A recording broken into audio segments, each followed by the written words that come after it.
किस that kills episode 8 की ending में हमने देखा था कि तकाउजी ने साइको को किडनैप किया है और किस दैट किल्स एपिसोड 9 की शुरुआत वहीं से होती है। तकाउजी साइको को एक सुनसान बिल्डिंग में लाकर उसे कुर्सी से बांध देता है और फिर सवाल पूछता है कि 8 का सीक्रेट क्या है। वो कहता है कि मुझे पहले लगता था कि ये सब कुछ एक कोइंसिडेंस है, लेकिन 8 हमेशा एक सिचुएशन में आकर खुद को हीरो बनाता है। पहली बार जब काजुमा मिकोतो पे अटैक करने वाला था वहाँ 8 पहुंच गया और उसने मिकोतो की जान बचाई। दूसरी बार जब मेरे पापा मरने वाले थे वहाँ भी 8 पहुंच गया और तीसरी बार जब हिरोयुकी का मर्डर होने वाला था वहाँ भी फॉर सम रीजन 8 था। 8 बिना बुलाए कहीं पे भी पहुंच जाता है और ये बात मुझे बहुत अजीब लगती है। तुम उसे मदद कर रही हो तो तुम ही मुझे बताओ कि क्या वो टाइम में पीछे जाकर ये सब कुछ रिपीट कर रहा है। साइको कहती है कि तुम कुछ भी बोल रहे हो क्योंकि टाइम में पीछे जाना मुमकिन नहीं है। तो तकाउजी कहता है कि मुझे भी यही लग रहा था कि टाइम में पीछे जाना बहुत अजीब है, लेकिन ये इतनी बार हुआ है कि अब मैं इस पर विश्वास रख रहा हूँ। तकाउजी कहता है कि मुझे पता है कि 8 ये सब कुछ पैसे और पावर के लिए कर रहा है, लेकिन तुम क्यों उसे मदद कर रही हो? क्या तुम उसे पसंद करने लगी हो? साइको कुछ जवाब नहीं दे पाती और उसी वक्त उसके फोन पे 8 का कॉल आता है जो तकाउजी उठा लेता है। 8 फोन पे चिल्लाता है कि तकाउजी मुझे पता है कि तुमने ही साइको को किडनैप किया है, तुम रुको मैं तुम्हें ढूंढ ही लूंगा।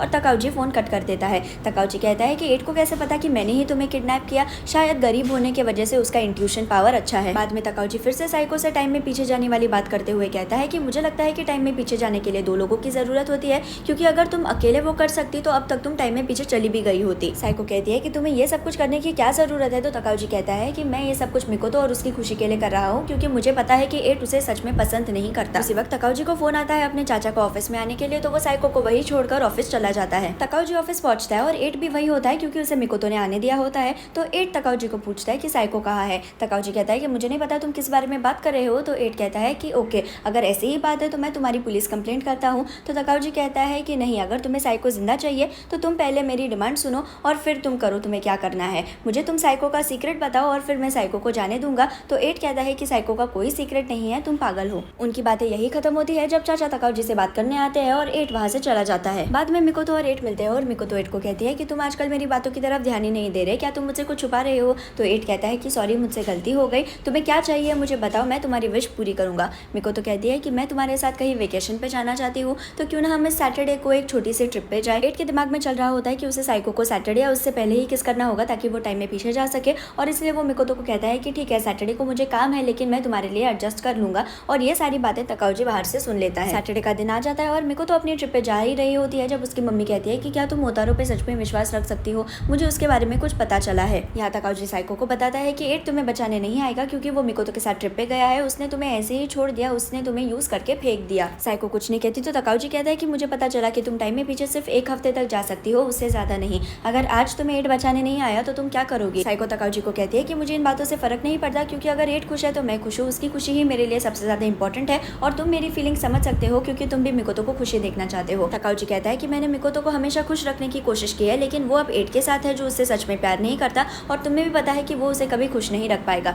वो साइको को बोलता है कि शायद हम दोनों इतने भी अलग नहीं है, क्योंकि हम दोनों ऐसे लोगों को पसंद करते हैं जो कभी भी हमारी फीलिंग्स को एक्सेप्ट नहीं करेंगे। या 8 और मिकोतो ट्रिप पे जा रहे होते हैं और 8 बार बार साइको के बारे में ही सोच रहा होता है। मिकोतो कहती है कि तुमने आधे घंटे से एक शब्द भी नहीं बोला है, क्या तुम साइको के बारे में सोच रहे हो? 8 कहता है कि साइको के बारे में मैं क्यों सोचूं? वो दोनों एक जगह पे रुकते हैं और मिकोतो 8 को कहती है कि मेरी मम्मी ने मुझे बताया कि साइको तुम्हारी रिश्तेदार नहीं है, क्या वो तुम्हारी कोई स्पेशल क्लाइंट है? मिकोतो बहुत इमोशनल होकर कहती है कि मुझे नहीं जाना अब ट्रिप पे, चलो हम घर जाते हैं। तो 8 उसे कहता है कि रुको, मैं तुम्हें सब कुछ सच बताता हूँ। 8 बताता है कि 12 साल पहले जब शिप का एक्सीडेंट हुआ था तो मैंने और मेरे भाई ने एक लड़की की जान बचाई थी और वो साइको थी। मेरा और साइको का नाता बहुत अजीब है, लेकिन तुम चिंता मत करो, मैं उसे रोमांटिकली पसंद नहीं करता हूँ। उसी वक्त 8 को तकाउजी का फोन आता है जो उसे बताता है कि मैंने साइको को एक फैक्ट्री में रखा है और तुम जहाँ आप खड़े हो वहाँ से फैक्ट्री बहुत नजदीक है, तुम मिकोतो को कुछ मत कहो और अकेले फैक्ट्री में आ जाओ। 8 मिकोतो को कहता है कि मुझे बहुत अर्जेंट काम है और मुझे जाना ही होगा, लेकिन तुम मेरे लिए यही रुको क्योंकि मैं जल्दी वापस आऊंगा। और वहाँ से 8 चला जाता है। 8 के जाने के बाद वहाँ हिरोयुकी आ जाता है और मिकोतो उसे देखकर बहुत शौक होती है।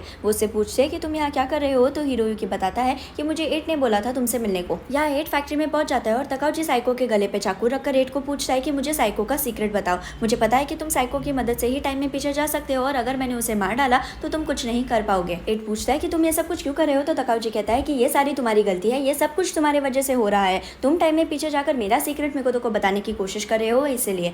8 कहता है कि ये सारी तुम्हारी गलती है क्योंकि तुम्हारी वजह से ही एक्सीडेंट हुआ था। तो तकाउजी कहता है कि मेरी क्या गलती है, मैंने तो सिर्फ गिफ्ट फेंका था और शिप डूब गई। 8 कहता है कि तुम्हारे लिए एक छोटी सी गलती थी लेकिन मेरी जिंदगी इसमें बर्बाद हो गई। 8 तकाउजी को उकसाते हुए कहता है कि अब इन बातों से कुछ फर्क तो नहीं पड़ता क्योंकि 10 बिलियन वाली लड़की अब मेरी हो गई है, मैं तो उसे पसंद भी नहीं करता पर वो मेरे प्यार में पागल हो गई है। तकाउजी चिल्लाता है कि चुप बैठो तुम। तो 8 कहता है कि अब चिल्लाने से क्या होने वाला है। मिको तो कभी तुमसे प्यार नहीं करेगी और तुम जिंदगी भर उसके लिए रोते रहोगे, ये सच बात है, लेकिन सच हमेशा कड़वा होता है। ये बात सुनकर तकाउजी को इतना गुस्सा आता है कि वो एट को मारना शुरू करता है। वो एक चेन लेता है और एट का गला घोटने की कोशिश करता है, लेकिन उसी वक्त अचानक वहाँ पुलिस आ जाती है और तकाउजी को वो किडनैपिंग और मारपीट के लिए अरेस्ट कर लेते हैं। पुलिस वाला एट को कहता है कि वाह, तुमने जैसे बताया था वैसे ही हुआ। और ये बात सुनकर तकाउजी के होश उड़ जाते हैं, क्योंकि उसे फाइनली रियलाइज होता है कि एट टाइम में पीछे जाकर वापस आया है और ये सब कुछ दूसरी बार हो रहा है। वो एट को पूछता है कि क्या हम टाइम में पीछे चले गए हैं, और एट सिर्फ हंसने लगता है। फिर हमें दिखाया जाता है कि एग्जैक्टली हुआ क्या। पिछले हफ्ते एट फैक्ट्री में गया था और तकाउजी ने उसे बहुत मारा। साइको जिसे बांध कर रखा था उसने खुद को छुड़ा लिया और एट को किस कर लिया और वो दोनों टाइम में पीछे चले गए। हम फिर से अभी के टाइम में आते हैं और यहाँ मिकोतो और हिरोयुकी भी फैक्ट्री में आ गए हैं।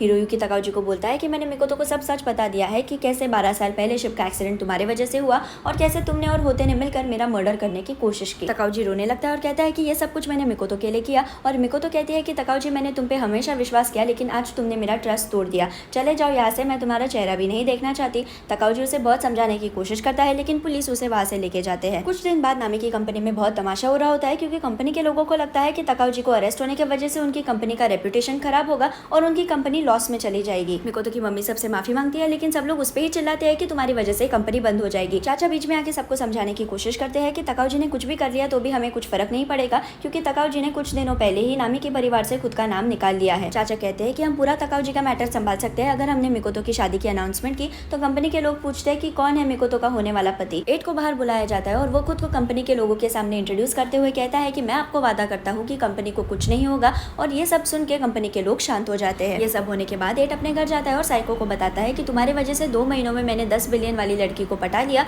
तो साइको उसे कहती है कि मैं तुम्हारे लिए बहुत खुश हूँ, लेकिन ये याद रखो कि मिकोतो सच में तुमसे बहुत प्यार करती है और अब तुम्हारी बारी है उससे प्यार करने की। एट कहता है कि प्यार एक ऐसी चीज है जो मैं कभी नहीं कर पाऊंगा। तो साइको उससे कहती है कि तुम ये कर सकते हो और मुझे पता है, क्योंकि तुमने तुम्हारे मम्मी पापा को साथ में वापस लाया। एट कहता है कि वो तो मैंने सिर्फ किया क्योंकि तुमने मुझे बताया करने को। तो साइको कहती है नहीं, तुमने वो किया क्योंकि तुम प्यार चाहते थे। मिकोतो बहुत अच्छी लड़की है, तुम शादी के बाद प्लीज उसके साथ खुश रहो। एट कहता है कि तुम अचानक ये सब कुछ क्यों बोल रही हो, तुम कहीं जा रही हो क्या? तो साइको कहती है कि तुमने मुझे बताया था कि तुम्हारी खुशी 10 बिलियन में है और तुम्हारी खुशी तुम्हें जल्द ही मिलने वाली है, तुम्हें मेरी अब जरूरत नहीं है। एट बहुत सैड फील करता है ये सारी बातें सुनने के बाद, क्योंकि सच में उसकी शादी होने के बाद उसका और साइको का रिलेशनशिप खत्म हो जाएगा। लेकिन वो साइको को दिखाना नहीं चाहता कि वो दुखी है, इसलिए वो उसे कहता है कि हमारा कॉन्ट्रैक्ट था कि मैं तुम्हें खुश करूंगा और तुम मुझे खुश करो। मुझे तो अपनी खुशी मिल गई है, लेकिन तुम्हें तुम्हारी खुशी नहीं मिली, इसलिए जब तक तुम खुश नहीं होती तब तक हमारा कॉन्ट्रैक्ट ऐसे ही रहेगा। यहाँ काजुमा एट और मिकोतो की शादी की खबर मैगजीन में पढ़ता है और उसे बहुत गुस्सा आता है, क्योंकि एट ने उसे फंसाया है। वो डिसाइड करता है कि वो एट को बर्बाद कर देगा। यहाँ साइको रास्ते से जा रही होती है जब भिखारी उसे कहता है कि मैंने सुना कि कल एट की शादी होने वाली है, उसे तो अपनी खुशी मिल गई, लेकिन तुम्हें कब बॉयफ्रेंड मिलेगा? साइको कहती है कि मुझे बॉयफ्रेंड नहीं मिल सकता, क्योंकि मैं किसी को नॉर्मली किस नहीं कर सकती। भिखारी पूछता है कि क्यों, नॉर्मली क्यों नहीं किस कर सकती? और साइको को वो किस कर लेता है। भिखारी ने साइको को किस किया ये तो शॉकिंग बात है ही, लेकिन उससे भी ज्यादा शॉकिंग बात है कि साइको को किस करने के बाद टाइम पीछे नहीं गया, और ये बात जानकर साइको के भी होश उड़ जाते हैं। साइको एट को फोन लगाती है और एट उसे बोलता है कि मैं आज घर नहीं आ पाऊंगा क्योंकि शादी के बहुत प्रेपरेशंस बाकी है। और साइको उसे बताती है कि तुम्हें घर आने की जरूरत भी नहीं है, क्योंकि मुझे बॉयफ्रेंड मिल गया है। बॉयफ्रेंड वर्ड सुनकर एट को झटका लगता है और वो पूछता है कि कौन है तुम्हारा बॉयफ्रेंड? तो साइको बताती है कि मेरा बॉयफ्रेंड हारुमी है। भिखारी का नाम हारुमी है। तो एट उससे पूछता है कि तुम हारुमी को क्यों डेट कर रही हो? तो साइको बताती है कि हम दोनों एक दूसरे को नॉर्मली किस कर सके इसलिए, और फोन कट कर देती है। एट को समझ नहीं आता कि ये सब कुछ अचानक क्या हो रहा है, इसलिए वो साइको को ढूंढने निकलता है। जिस ब्रिज के नीचे हारुमी बैठता है वहां जाके वो चेक करता है और वहाँ सारे भिखारी रो रहे होते हैं। वहाँ एक बोर्ड भी लगा होता है जिसपे लिखा है कि साइको और हारुमी अपना हनीमून मना रहे हैं। एट अपने घर जाता है साइको को ढूंढने के लिए, लेकिन वहाँ पे भी साइको नहीं होती। वो साइको के अपार्टमेंट में जाता है, लेकिन वहाँ पे भी साइको नहीं होती, इसलिए वो साइको के घर के सामने बैठा रहता है और देखते देखते सुबह हो जाती है। असल में साइको और हारुमी बिल्डिंग के टेरेस पे बैठे होते हैं और साइको हारुमी को कहती है कि मैं पुलिस स्टेशन जा रही हूँ, क्योंकि तकाउजी के खिलाफ जो मैंने केस फाइल किया था वो मुझे वापस लेना है। हारुमी कहता है कि तकाउजी ने गुनाह किया तो तुम उसे बचाने की क्यों कोशिश कर रही हो? तो साइको कहती है कि तकाउजी ने गुनाह किया, लेकिन ये सब उसने प्यार की वजह से किया। तकाउजी और मेरी सिचुएशन बहुत सिमिलर है। हम दोनों ऐसे लोगों को पसंद करते हैं जो कभी भी हमारी फीलिंग्स एक्सेप्ट नहीं करेंगे, और इसलिए मुझे उसके लिए बुरा लग रहा है। साइको अपनी केस पीछे ले लेती है जब उसे सुनाई देता है कि तकाउजी पुलिस स्टेशन से भाग गया है। यहाँ मिकोतो और एट की शादी की सेरेमनी शुरू होती है और उन दोनों ने बाकी सारे रिचुअल्स कंप्लीट किए होते हैं, और उनकी शादी के लिए एक फाइनल स्टेप बाकी होता है, वो है सबके सामने किस करना। मिकोतो आगे बढ़ती है किस करने के लिए, लेकिन एट बहुत हिचकिचा रहा होता है उसे किस करने को, और उसी वक्त वहाँ साइको चर्च में आ जाती है। साइको चिल्लाती है कि एट जल्दी से भागो वहाँ से, लेकिन एट को ये बात समझने के पहले ही तकाउजी सामने से चल के आता है और उसके हाथ में चाकू होता है एट का मर्डर करने के लिए। तकाउजी एट को चाकू मारने ही वाला होता है, लेकिन साइको बीच बीच में आती है और चाकू उसे लग जाता है। साइको नीचे गिर जाती है और 8 उसे पकड़ लेता है। वो उसे कहता है कि चलो हम टाइम में पीछे जाते हैं और उसे किस कर लेता है, लेकिन टाइम पीछे नहीं जाता। शादी में सभी आए लोगों को बहुत शौक लगता है कि 8 अपनी शादी के दिन किसी और लड़की को किस कर रहा है, लेकिन 8 को इस बात की परवाह नहीं होती बिल्कुल भी। वो बार बार साइको को किस करता है टाइम में पीछे जाने के लिए, लेकिन टाइम पीछे जाता नहीं और साइको भी उठती नहीं। हिरोयुकी 8 को कहता है कि तुम क्या कर रहे हो, वो ऑलरेडी मर चुकी है। और 8 रोने लगता है और कहता है कि ये नहीं हो सकता और वो साइको को किस करता है उसे उठाने के लिए, लेकिन साइको उठती नहीं। 8 फूट फूट के रोते हुए कहता है कि साइको मुझे छोड़कर मत जाओ, तुम नहीं मर सकती। और यहाँ किस दैट किल्स एपिसोड 9 खत्म हो जाता है। अगर आपको मेरा वीडियो पसंद आया तो उसे लाइक ज़रूर कीजिए और मेरे चैनल को सब्सक्राइब करना ना भूलें। Thank you.